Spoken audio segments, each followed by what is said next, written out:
جریر بن عبداللہ بجلی رضی اللہ تعالیٰ ان کا واقعہ ہے. انہوں نے ایک گھوڑا خریدا، مثال کے طور پر سمجھنے کے لیے 7,000 درہم کا. ٹھیک ہے، جیسے لوگ گاڑی خرید لیتے ہیں تو دوست آ جاتے ہیں نا، بھائی اچھی گاڑی لی ہے ذرا دیکھیں تو صحیح. وہ گھوڑا لے کے گھر آ گئے. اب یار دوست آئے گھوڑا دیکھنے کے لیے کہ سواری لی ہے. کتنے کا لیا ہے بھائی عبداللہ؟ وہی 7,000 کا. بڑا اچھا مل گیا ہے تو 8,000 کا لگتا ہے. انہوں نے 1,000 درہم لیے اور جس سے گھوڑا خریدا تھا اس کا جا کے دروازہ کھٹکھٹایا کہ بھائی آپ سے غلطی ہو گئی، یہ 7,000 کا نہیں تھا، 8,000 کا تھا، 1,000 آپ نے کم لیے، 1,000 لے لیں. وہ شخص بڑا حیران کہ بھائی میں نے اپنی خوشی سے دیا ہے، جو ڈیل ہو گئی مجھے نہیں چاہیے. میں کہا نہیں یہ آپ رکھیں. زبردستی اس کو 1,000 دے کر آئے. اب واپس گھر آ گئے. چند دنوں بعد کچھ اور دوست آ گئے، بھی کتنے کا لیا؟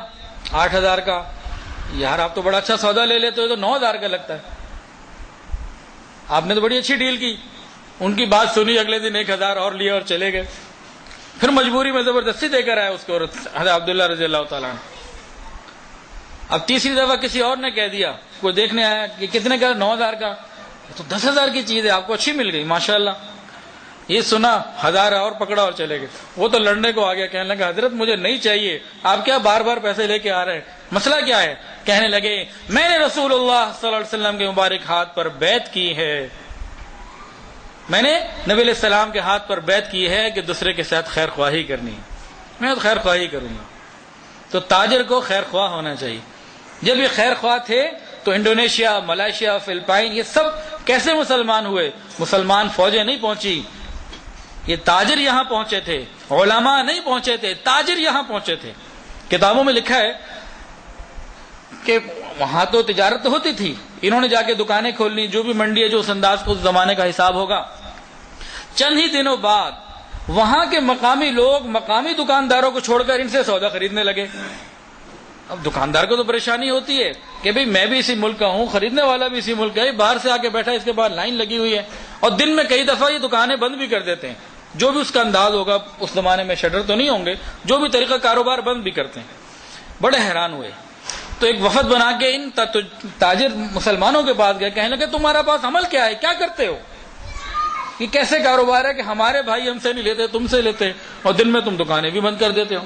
کہنے لگے ہم مسلمان ہیں، نبی کریم صلی اللہ علیہ وسلم پر ایمان رکھتے ہیں، آپ نے جو ہمیں تجارت کے اصول بتائے تھے ہم اس کے مطابق کرتے ہیں، نہ کم تولتے ہیں، نہ جھوٹ بولتے ہیں، نہ زیادہ بات کرتے ہیں، اور ہم مناسب بات کر کے معاملے کو سیدھا کر دیتے ہیں. بند کیوں کرتے ہو دن میں کئی دفعہ کاروبار؟ کہ ہماری عبادات کا وقت آ جاتا ہے، ہم اس وقت رزق کو چھوڑ کر رزاق کے پاس چلے جاتے ہیں، اس کے قدموں میں سر رکھ دیتے ہیں، اللہ تعالیٰ رزق ہمارے قدموں میں رکھ دیتا ہے.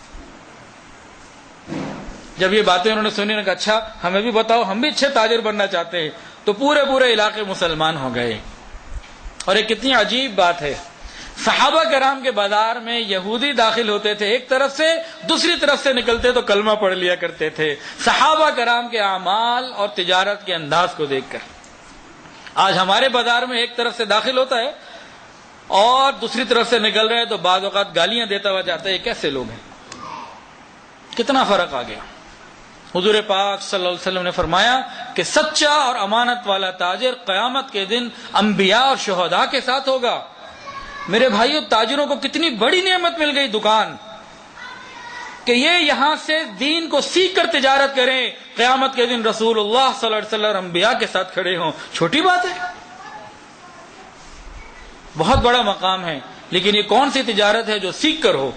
فاروق اعظم رضی اللہ عنہ بازار میں جاتے تھے، تاجروں کو ڈانٹتے تھے، کہتے تھے کہ دیکھو ہمارے بازاروں میں تجارت کرنی ہے، پہلے فقہ کے شریعت کے اصول پتہ کر کے آؤ کہ کیسے کرنی ہے، پھر کرنا، ورنہ ایسا نہ ہو کہ تم کسی غلطی میں مبتلا ہو جاؤ اور جہنم کا مصداق بن جاؤ.